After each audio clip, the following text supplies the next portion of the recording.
Okay, so this is the Hertford Union Canal, just above the top lock. You can see there's quite a bit of debris in the canal. Over here you can see the old canal side. You can see that the coping stones are being propped up by extendable poles and some boards.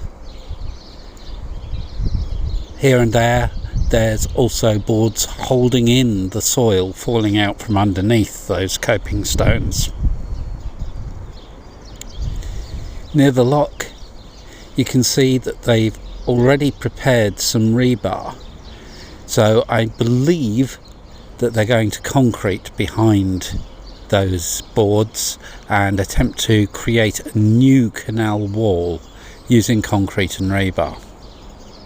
The canal was built in 1820 and it has a clay waterproofing. Now, the concrete pilings put in early in the 20th century are what has caused the problems here. They have gaps between them, and as boats move, the water passes in between those gaps and washes the towpath out from underneath. In a few places they've filled behind those concrete pilings with some chemical grout. That's essentially a big expanding foam filler. Some people have suggested that the earth that's been moved to expose the canal wall here might not be replaced.